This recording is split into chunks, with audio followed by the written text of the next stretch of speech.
wasde wiide tan mi ɗacce Allah walla yo Allah ñaaw walla mbiya an neɗɗo o Allah ɓiye ko moƴƴe mbaɗen fatiya yo Allah suuren la a eltoto pucci eltoɗa matériel ganduɗa ɗum taki nelaɗo ni so goto moon jibini cukalel yare ngel heeɓi balɗe jeeɗi ayi ko yo innu ngel laɓa koyel ngel hirsana ngel jawdi walla jawdi ɗiɗi jogo ngel ina ñawnga ina sellina ina ɗinira ha ngel daña duuɓi jeeɗiɗi nanna ngel jangde so ngel naati jangguina ngel nummade jangguina ngel fettude laañal jangguina ngel fammude kural jangguina ngel waɗɗade laana jangguina ngel waɗɗade puccu jangguina ngel waɗɗade mbabba jangguina ngel ndema jangguina ngel gaynaka jangguina ngel ha ngel wiya ñen siko tawi jangga yeehi gacca donowo kono sa ɗacci ɗon ñaalde wujjore beñe jeere ñaalde waɗore football e ndeddajine heela sika a acci ɗum ɗo jangga a maayi hedde duuɓi capanɗe nayi ina yaara duuɓi joyyi holko gaccuɗa a canayi batte ɗum noon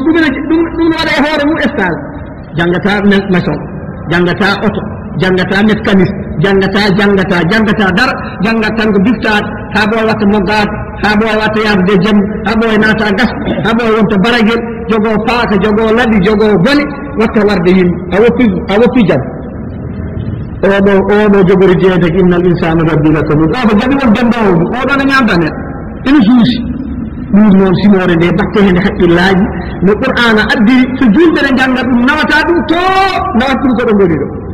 ɗo gonɗa ɗo ko ɗon mbaɗata ɗum ɗon nawata ɗum nden mbawata ɗum fa kono sa wi wiyete ni ya ayuha alladina amanu onon madina naaɓe ya ayuha nnasu onon makka naaɓe malana wa haula min ayi sanamatu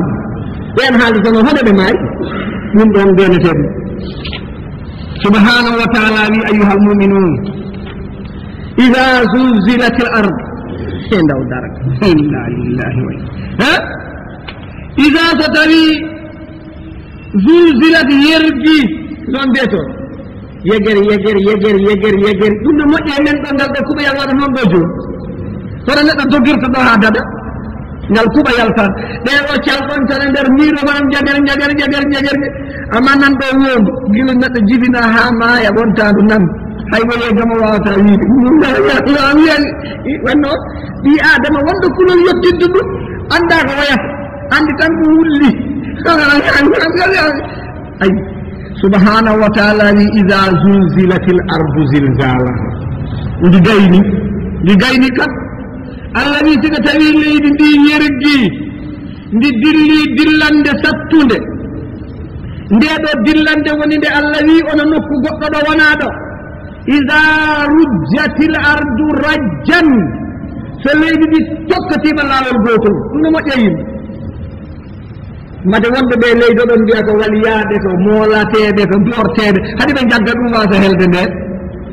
allah wi so leydi ndi yergi yergande mum sakkatinde nde woni ɗo allah wiya qur'ana ya ayuha nnas ittaqu rabbakum hey mon ɓiɓɓe adama kulejo mon inna zalzalati saa shay'un adim ayno qur'an dayman ɗaye qur'an notodirat mbatte haqqillaji kala ɗa e qur'ana memi tawata ko joyi tati nayi ina e nder laddeji ene ɗum keɓɓi ene kuufi ɗum no mbaɗi ni sa ronki gande ga tan togane no mayi ya ayuha nnasu hey mon yimɓe ittaqu rabbakum inna zalzalati saa ay gawi tan ko ida zulzilati l ardu to wi ko zalzalati saa siko tawi darnga dilli shay'un adim ko hunde mawde ga noon ko wi ga wi ko ida zulzilat l ardu zilzalaha siko tawi leydi ndi dilli dillande mum sakkatinde nde waran ɗo وفي ذلك إيماء إلى سدة الحال يومئذ يعني نبني نفيه والله فتلي أنظار الكافرين واتدو سليد الله بي وبطل حق الله جدو بتسكو إذا كان الجماد يضطرب لهول هذا اليوم سيكتلي جماد وني جماد كوكو دلتا سيكتلي دلتا فاي كدلتا على يمك على جيا على تيو على فتار على جيت على هندق على درع سيكو هولي كيف جوجيد حق الله بنيالك jogiiɗo miijo o jogiiɗo ko muusata ko sa waɗi ɗum ni no muuse kono wiyetata ñande heen fa hallakum alla tastayqidu min gaflatikum wa tarjiu an inadikum haɗi dutta ɗon sinon mbatton haqqillaji ko arata ko wona seeɗa wa akhrajat l ardu ahqalaha leydi ndi yaltani dendaangal ko wonno to e magasinuuji e ko ubbano e maayɗe yani leydi ndi saba fa inna li siddati iftiradiha saba cattugol nodi yergiri ni yasuru batinuha wa yakzibu ma fi ko wonno nder ko to fura tuweddo e boowa tañudetta pétrole gaz jamɗe nane mbeɗi yiyata kanne hoccata allah wiiɗo e nokku goɗɗo allah wiiɗo to simore nani aɗa e ɓooyata وإذا الأرض مدت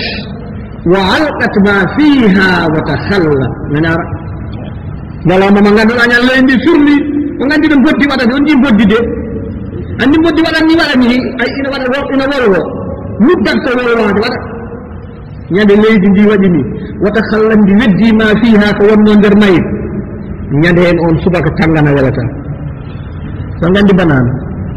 ñanen sos welata de ko ñanen laccire kosam haɗata attaye goto woɓata heɗen mooliya ida zulzilat l ardu zilzalaha so leydi ndi dilli dillande mayri sakkatine ɗe wa akhrajat l ardu وأخرجت الأرض أثقالها كتد مود من دركو فو يلتي بالله والقوتل فو ببوال ومثل هذا ما نرى في حياتنا الدنيا هن من دون نمجي سيد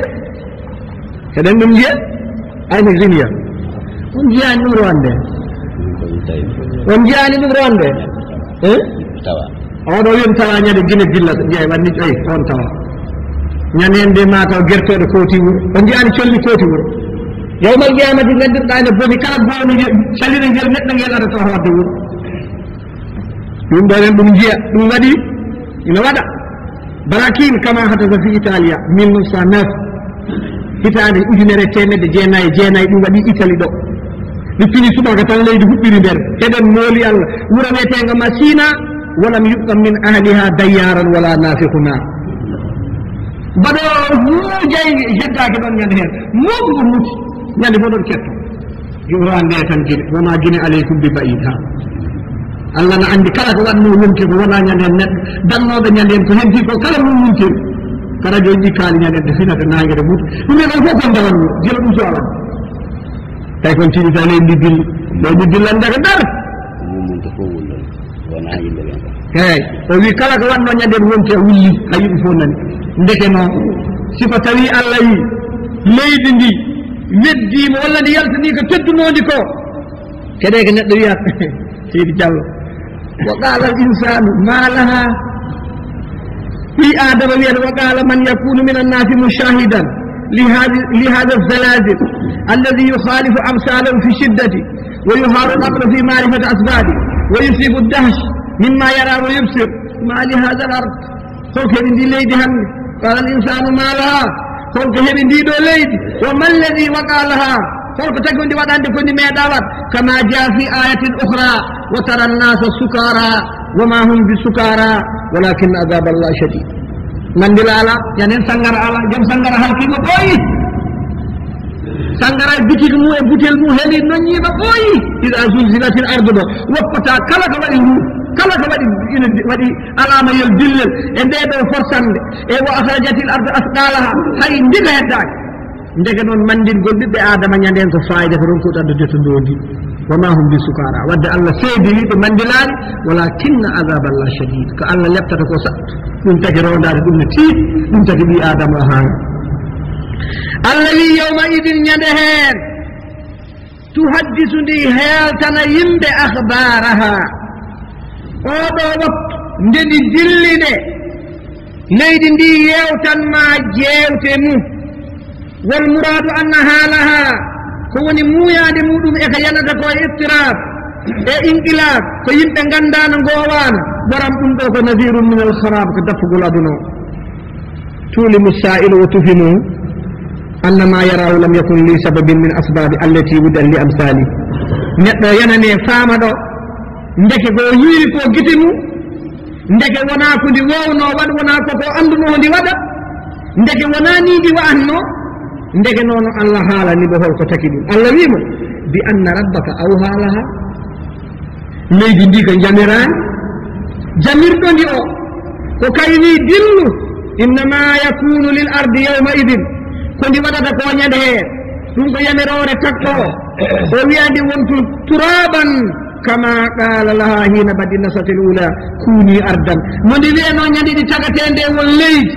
hande ndi wiyama wontu haraban ifirtu dappa ha laaɓa ɗum ɗo ko yamirore ummidete subhanahu wa taala e nder o place e nder oɗo nokku jurmanir yawma idin ñande heen ñande ngol ɗo dappugol mangol waɗani oɗo aduna firti oɗo aduna waklati wonti aduna goɗɗo deɗɗiɗo to natoyde aljanna natoyde jaygol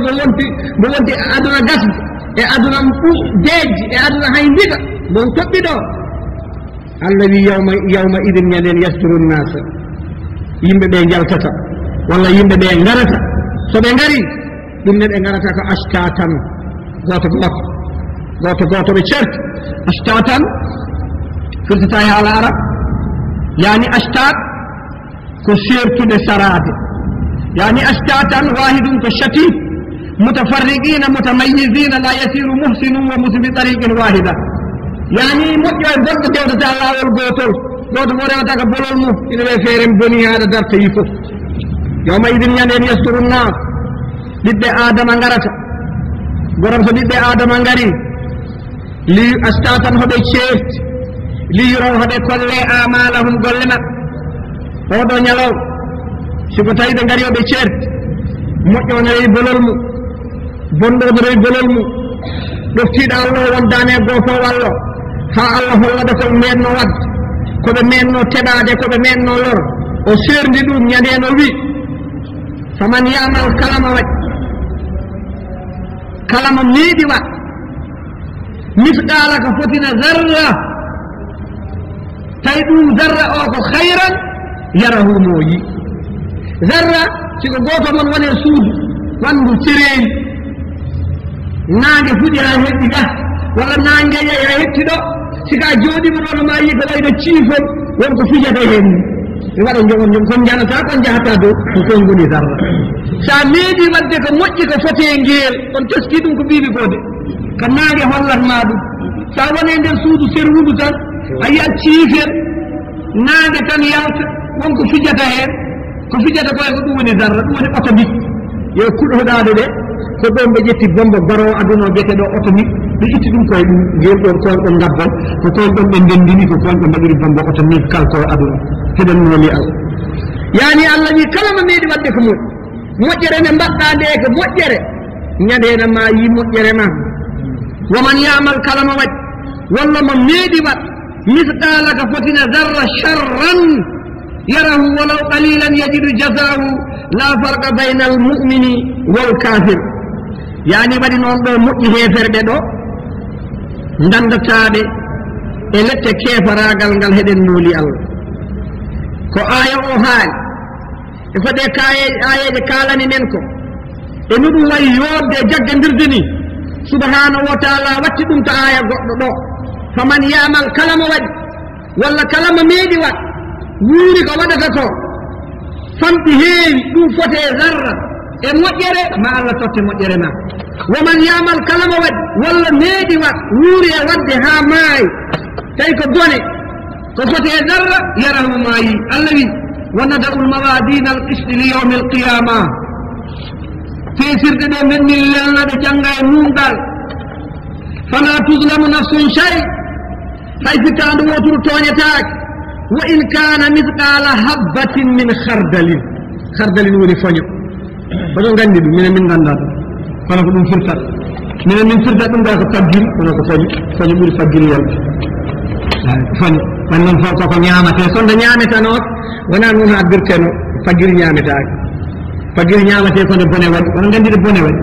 so bone waɗi hannde ko neɗɗo hocci fof moɗa fajjiri wawta gaɗa mum joftoya kala ko foti e gabbil foña e famɗude e no ngel waawi fodde e no ngel waawi siforde kala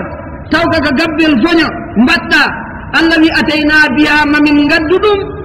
allahu akbar allah no haalana hoore mum baawa wa kafa bina hasibin billahi min joni hasboro wa kafa bina wallahi min joni hasboro siki tawi neɗɗo sikkatiga min mbawa limde walla min gandaɗo ñalliɗo weetiɗo hiiriɗo waawi walla ɗo soratno walla ɗo deeyanno walla ɗo ƴettanno walla ɗo ñukkintono sikki min ganda ɗum wa kafa bina hasibin min joni afota wadde garata enen ga seɗen mbaɗa ɗo joni bilte heɗen mbaɗa ɗo joni inspecteur ngaɗo ne wisita compagnie goto walla service goto kono arata ko bandiji ha heewa inspecteur aji Allah noon wi wa kafa bina minen min joni hasibina hasbu min joni Allah wi fala tuzlamu nafsun shay ɗum ɗo ana laaɓani men ina foti men yon kala julɗo e kefere fi dalika sawa julɗo kefere foti ɗo goto ɗo jangga yawmal qiyamati ɓa timminana golle mum وقد ورد أن هاتما يخفف عنه لكرمه ɗo ari ɗo e o aya biyeteɗo hatim attayi ko karay sira ɓurɗo moƴƴude neɗɗo moƴƴu mo wona annabaɓe e ɗo yede hawnaki ma moƴƴere munde o hoynanani ɗo o naata jaygol kono eɗen mooli Allah biyeteɗo Abou Lahab hawnaki ko weltino ñande nelaɗo jibine wodo ko hoynanaɗo goto meeɗi namnade Abdoullah ibnu Oumar wi ɗum mate bambi en fucci en jertoɗe en mate ɗum asketaki oɗon gandi gueɗon nani hen yiɓɓiɓe adama ne naftara ɗum ko wiyete ko suppone ɓellere carone karoto en sama jonga paaka parlague safnata ceefu ko onon ɗum gandi oɗon gandi ɗum mawni ko ɗum o wi beele ɗum asketaki ɗe gueɗe o wi aha kay min de mi yiyaɗi no wiye goo ɗiɗi tati kono mi tawe qur'ana faman yamal misqala zarratin hayran yara waman yamal misqala zarratin sharran yara ayi kala mo waɗi ko moƴƴi ma yi kala mo waɗi ko boni ma yi ndeke noon kala ko ɓi adama jogui gueɗal Allah ne hen kala ko ɓi adama jogui gueɗal Allah ne hen sa jaɓani wadde gueɗal Allah pour yawde ɗum walla pour famdinde ɗum ama yiito moƴƴima walla ama yiito bonɗima nde ɗo simore nde jawtuɗen ɗo nde mbaɗɗen nde inchallah koye cimoje jippiɗe tawi ne heewi ko heeferɓe namnato kone darga darato koɓe mbi ayyana yawmul qiyama mata hada al wa'd walla ko nandi hen fa dakara lahu fi hadihi surati alamatu dhalik o haalaniɓe nde ɗo simore ɗiɗo mandeji haɓe ganda ndeke noon annahu la sabila ila tayidi dhalika al yawm ñalawma nanngam darato ala woto ɗum won haaju ma waɗa feere liggaɗa ko moƴƴi siko tawi liggey moƴƴo ari yani beela ma wawa naftoro allahu akbar lam yakun alladina kafaru min ahli alkitab allah wi ya muhammad mana ɗo ijmali nde garatne simore mbatton haqqillaji ko jiɗanmi ko mbeɗa moon heddinana haala qur'ana wawi fof ceerno fof mbiɗo moon wawi tafsir wiyama alpha walla wiyama tafsir funti hoore no yo wiye tan piro a tafsirta a firata a wonata alpha ha maya alphahim a wonata ɗum ha maya qur'an danma ɗum tagi eɗen naata joni gila adan cimoje kalaten ɗe ha hannden nemani yahude nasara haaldeten o tan ko kefere hefeɓe tan kalta gila ƴettuɗen kefere tan haaldete joni noon eɗen naata tafsiraji ɗi yahude nasara ko joguiɓe diin yahude nasara ko jannguɓe tawreta linjil e zabur yahude en ɓe ko ɓen Allah ne haalda mumen e nder hen enen ko paamaten so yahude en na layde so nasara en na layde ndela ɗe gona yimɓe koɓe yimɓe holko addi ɓe qur'an holko addi ɓe ɗo ɓe kalatano ko tawret tan ɓe deƴƴe toon walla ɓe kaalete linjil walla zabura ɓe deƴƴe toon la siko ɗum haalanoma toon ɗum deƴƴama toon nden bonɓe meede men ɓe ma jaltin leegel gongel joni noon bonde meeɗi fof no neɗɗo meeɗi bonde diine neɗɗo fof bonde meeɗi ne meeɗi bono o islam mo ganduɗa mo tuggi tan ko adama ha yetti mouhammad homo yawta mbo yarata hande koɗo jaraten ɗo ñande adama tagate e ɗo ñalawmo yarata janggarani ɗo yarata so balɗe jeetati ko ɗo so balɗe joyi ko ɗo ñande adama wiya inna jalnaka khalifatan fil ard ha o ñalawma hande ko ɗo adino yarata jaraten janggal woodi andintuma anda woto rondete anda yanata huɓere anda fergitta ngorodi anda yanata gertogal anda ko ardintuma aɗani wona joni ana jodditata wiye janggo gottotomi ko ceefu jonani mbeɗa ko lakara gottotoma goto anda yana subhanahu wa taala wi yahude nasara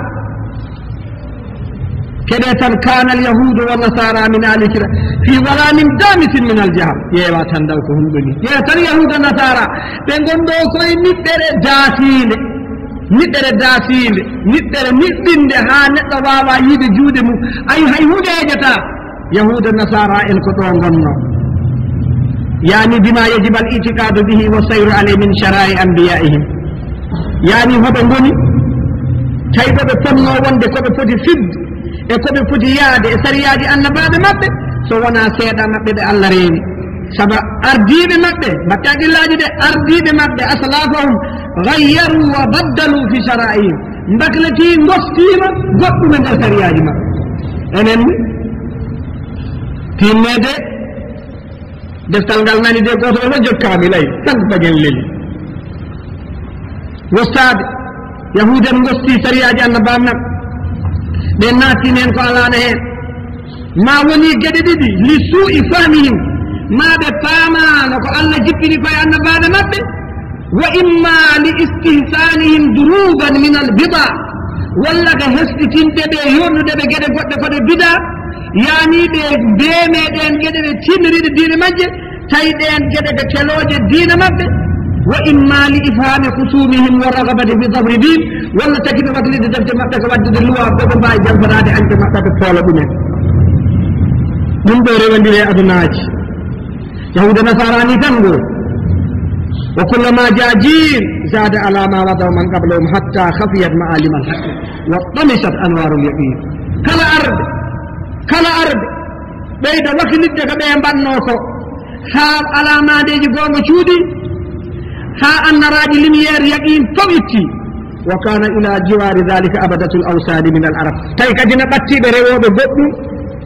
tawi ɓen ina mbaɗi stage ina mbaɗi ina elti koye mumen rewde ɗin hoɓe janki naniɗe hay goto wawa wadde feere ha waklita ɗumen hen no mbiyeten ni no mbiyeten ni enen volonda oɗon gandi ɗum ne koye bidaji ɗum jafoɗon a volonda so ari tan ko to jooɗoto wona julɓe ne ndenda bi ala minen min jiidoy to min gara wuro fof garɗa haɗa woni julɓe so ari aɗa haalda men mbiyata minen min jiidoy ay an kam a yalti hen ay an a yalti hen de minen min jiido tawi koto sara kulle mbiyata ha debbo gume haala ɗum jogui toon waaji goto mbiyete debbo gume on so haalani a hewni jogo gasde ko mawni ko hay goto meeɗa yi onon fulɓen minen min jiido ay min jiida o joni ɓenne ko ɗum wonno hen anna hada dinu khalil ibrahima dina ibrahima iniɓe cikki kadi ko henɓe goni hanti woni jeddi noon hakkude mushrikine en yani hinan bayna al mushrikine wal yahud hen sa yahudi en e mushrikine en jeddodira hen sa bayna al mushrikine wal nasara jeddodira wa kana al yahudu yaqulu lil mushrikin inna allah sayyidu nabiyyan min al arab min ahli makkah yahudi en mbiyanno arabeɓe ɓe ma Allah nel arabe goto to mon jeeya sifa makko ko nangam nangam nangam koɓe fodanaɓe so on ari mamin jaggodira mum min ballandira mum min kalka on qad kana hada wadat ɗum ɗo fof yahudi naga nasara naga mushrikine naga hanti hunde niɓɓi tan wi kuƴum hande hay hunde yahata fof ene beeyi hay hunde dillata subhanahu wa taala e nder oɗo waktu falamma ba'sa muhammadun sallllahu alayhi wa sallam mushrikine en kafti kontori ɓe ɓamti darappo salare e yeeso nelaɗo ɓe ndendini bandiji fof e dow nelaɗo ɓe lorli nelaɗo ɓe naati laawol kala kina ñifa annore nde nelaɗo addi nde yani dendagal bone kadalika qallaba lahu lyahudu dehara al mijan andi mijan ko ɓowade ko ga fonnoɗa ƴeewirde ɓe mbakliti ɓe mbaɗi ni ɗo gonga henno hakkude maɓɓe nelaɗo ɓe firti ha laaɓi ɓe cali dendagal ko nelaɗo addi fasamu annama jaabi min addine laysa min al bida il jadid bal huwa marufum fi kutubi allati jaa lisani anbiya'ihim yani wonen wiɓe eɗen mbawi en jaggude ɗum rewodiri tan fala yanbaghi an yatruku ma hum alayhi min al haq yani liyatba'u rajulan ma jaa bi afdali minna bi aydihim yani woten goppe ko jogiɗon ko saabu o ko adde ko ɓurani moƴƴi ko jogiɗon ko tan bal qad balaga al amru bihim an kanu ma al mushrikin hen sa ɓe gonta heferɓe ɓe hen sa ɓe gonta nasara e nder oɗo place e nder oɗo nokku ayyuhal muminun subhanahu wa taala muhammadu sallam allah wi ya muhammad ƴetti ñande adama nela ha yettima an muhammad ñande yahudi en teeñi nasara en teeñi mushrikine en teeñi allah wi lam yakun alladina kafaru lam yakun laataaki mate haqqillaji walla sa jolombe a lam yakun alladina ne ɓen kafaru ɓen dendagal yedduɓe min ahlil kitabi ayi inna alladina kafaru yahuden ko goni ɗo wona kufare yahuden ko kufar en ɗo mbatte haqqillaji dendagal tawɗo diina annabi mum watti en goɗɗum ka kafir dendagal tawɗo diina annabi mum tawi qur'an deftere men nde ƴetti waɗi en jamal wattinde katumeje wattinde nasi wattinde gallaji wattinde baaji wattinde watti woɓɓe ɓe hande dalataji hande ko nasade hande ko nattete hande ko rundo lewru hande woto daw sa yi dutal sa yi dendagal joguiɓe oɗo multimal e nder waktu e nder zaman e faano fodde ɓe jonta subhanahu wa taala wi koɓe heferɓe tan koɓe joguino tiiɗo lam yakun lilladina kafaru allah wi seera lam yakun laataake alladina naɓeen kafaru yedduɓe min ahli lkitabi wal mushrikin mun fakkiina ɓe ceertaani e keefaragal e sirk e bida e majjude e waklidde diina mumen e wujjude e femde e wadde ko goni ɓe goppaani ɗum ɓe ceertaani e ɗum hatta taatiyahumul bayinat ha gonga yette maɓɓe hayndumena subhanahu wa taala firani mon oɗo bayina ko muhammad ayyuhal mu'minun oɗo bayina yahud ɓe ceertani lam yakun alladina jahadu risalata muhammad fennuɓe ko nelaɗo ardi ko ɓe jeddi annabagal muhammad gila e yahudi mu ha e nasara mu ha e mushrikina mu ɓe ceertani e kefaragal maɓɓe ngal ɓe goppani welsindaare woppude goonga nde ɓe goni e downude e darade koɓe tawno baabiɓe maɓɓe ne mbaɗa baabiɓe maɓɓe ne mbaɗa goto fof watta ko mbaɗata goto fof watta ko waɗata ko yo watten haqqil siko tawi mouhammad sa sallam no waɗanno ɗum walla sahabaɓen ɗum mbaɗanno ko ɗum woodi kono siko tawi sahabaɓe mouhammad mbaɗatano ɗum ko mbaɗanɗa ko ka tefodiɗo ɗum e wujjata mo wujji allah noon jaggueɗa jamma sa yeehi ñalawma kama tongueɗa andi gujjo kam yiɗi ko jammi ganda goto wi gujjo ne yiɗi gueɗe tati e wuuro ene yiɗi majjere ene yiɗi deƴƴere ene yiɗi yiɗɗere gujjo ne yiɗi ɗum ɗo e wuuro ɗaniɓe ɓe pinata deƴƴere cel ɓe kalata e niɓɓere kunus lewru feere tan nangue fuɗata jawdi yayi gujjo fewntima oɗo gujjo noon ko gujjo o dama'ir ɗum noon allah wi hayso tawi baabiɓe maɓɓe la yalamuna chey an hayso baaɓe ma ganda hayso hunde hatta yaati ha nelaɗare maɓɓe nde nelaɗare maɓɓe nde fa yuudi so maji o rajjatan fima rasaka min aqaidin nelaɗo sallah sallam nde are maɓɓe nde haalaniɓe koɓe gone dow mum yani subhanahu wa taala wi wayehi dendagal koɓe gonno dow mum e pible maɓɓe nelaɗo ɗe ari nde oɓe godde aadaji maɓɓe o naati hen tooma hujjino omo haala ko qur'an addi ko jemma ñalawma ɓe cali rewde ɗum ɓe ndeyto joni noon duttoɗen lam yakun lilladina kafaru laataaki ɓen kafaru yedduɓe allah min alil kitabi wal mushrikin mun fakkin koɓe ɗacci koɓe gone dow mum ko e wemre e bandiyagal e majjere hatta taatiyahumul bayina ha gongo laaɓɗo cer are maɓɓe laaɓɗo cer hono ko wiyete rasulum min allah nelaɗo ummiɗo to allah yatluhomo janga suhufan kayitaji mutahharatin laaɓɗi fiha ina e ɗiɗo kayitaji ayyuhal mu'minun ɗiɗo kayitaji ina e majji yani kutubun sariyaji qayyimatun laaɓɗi mutahharatun ɗiɗo sariyaji ɗiɗo kayitaji laaɓɗi fenade ala hen majjere ala hen fiya ina hen kutub ina hen dendagal ko laaɓi ko winda qayyimatun no feewi woñaki sabu ina waɗi goonga ummi koto allah wi noon ko rasulullah kono oɗo goonga dursittoɗo ɗeɗo deftere nde jillani nde woñaki nde ala hay tubam ɗum tagi allah sifi ndeɗo deftere ayyuhal muminun allah sifininen o ndeɗo deftere oɗo goonga wi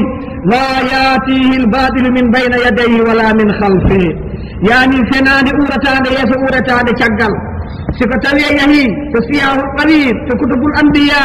a yeyita moussa a yeyita isa a yeyita ibrahim ma allah wima toon wa innahu la qur'an lafi zuburil awwalin jeya ko defte adiɓe ɓe sa yahita Moussa e